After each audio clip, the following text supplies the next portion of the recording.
Bonjour, aujourd'hui on plonge dans un modèle de la réalité qui est, disons, assez fascinant et un peu à part, la science quantique. L'idée de base, c'est de voir la réalité non pas comme un chaos, mais comme une structure énergétique incroyablement ordonnée et intelligente. Allez, c'est parti, explorons ensemble cette architecture cosmique. Cette citation, elle pose vraiment les bases. L'idée fondamentale, c'est que tout ce qu'on connaît, de la plus petite particule à la plus grande des galaxies, tout ça se passe à l'intérieur d'une conscience vivante. Donc, ce n'est pas juste que l'univers a de la conscience, non. Selon ce modèle, l'univers est conscience. Et c'est vraiment le point de départ de tout le système. Alors, pour bien comprendre ce système, voilà notre feuille de route. D'abord, on va regarder le plan d'ensemble, le tableau général. Ensuite, on va zoomer sur les briques élémentaires. Puis, on verra comment ces briques construisent des mondes parallèles avant de ramener tout ça à nous, à notre propre anatomie énergétique et à notre évolution. Bon, première étape. Avant de regarder les pièces du puzzle une par une, il faut qu'on ait une idée de l'image sur la boîte. C'est quoi le grand plan, la structure de base de toute l'existence d'après cette source? Tout commence ici avec ce qu'on appelle le champ unifié. Il faut l'imaginer non pas comme un vide, mais plutôt comme le tissu même de l'existence. C'est comme un océan d'énergie vivante, intelligente, qui connecte absolument tout. C'est une substance active, pleine de structures. Ok, donc on a cet océan d'énergie. Mais comment est-ce qu'une forme précise, comme une planète ou un être humain, apparaît? C'est là qu'interviennent les champs morphogénétiques. Pensez à ça comme à des plans d'architecte, mais en version énergétique. Ils contiennent toutes les instructions, les codes Quilon pour dire à l'énergie comment s'organiser pour créer une forme et la faire évoluer. Maintenant qu'on a vu le plein, regardons les matériaux. De quoi est faite la réalité à son niveau le plus fondamental? Quelles sont ces briques élémentaires? Eh bien voilà les particules les plus petites possibles selon ce système, les unités partiquis. Ce ne sont pas juste des bouts de matière, attention, ce sont des unités de conscience-énergie. L'idée ici, c'est que même au niveau le plus petit, la conscience est déjà là. Quand ces petites unités partiquilles commencent à se regrouper en suivant des schémas bien précis, elles forment des structures un peu plus complexes, les kéions. Pour faire une analogie, si les partiquilles sont les lettres de l'alphabet, alors les kéions sont les premiers mots du langage de la création. Et à l'intérieur de ces kéions, on trouve le véritable code source de la réalité, les lettres de feu.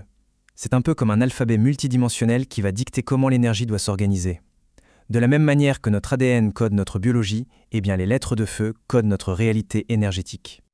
En fait, tout le processus, c'est une sorte de jeu de construction. On part des unités partiquilles, elles s'assemblent en cordes, qui elles-mêmes forment des grilles. Ces grilles s'agrègent pour créer les kéilons, qui, à leur tour, se combinent pour former les codes kéilons.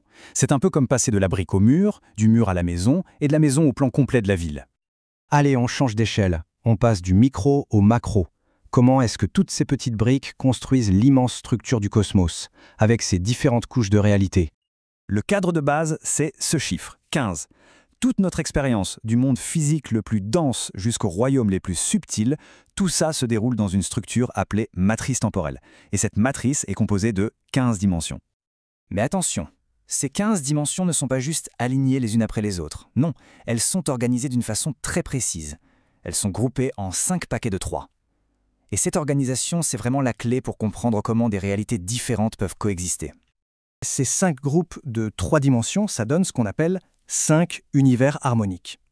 Chacun est un champ de réalité bien distinct, une sorte de monde à part entière, avec ses propres règles physiques et sa propre densité de matière, du plus lourd et physique au plus léger et éthéré. Là, on arrive à la grande question, non? Si tous ces mondes parallèles existent ici et maintenant, dans le même espace, pourquoi est-ce qu'on ne les voit pas? Qu'est-ce qui fait qu'ils sont séparés?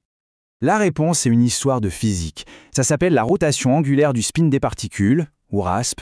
En gros, c'est la différence dans l'angle et la vitesse de rotation des particules qui change la densité de chaque univers harmonique.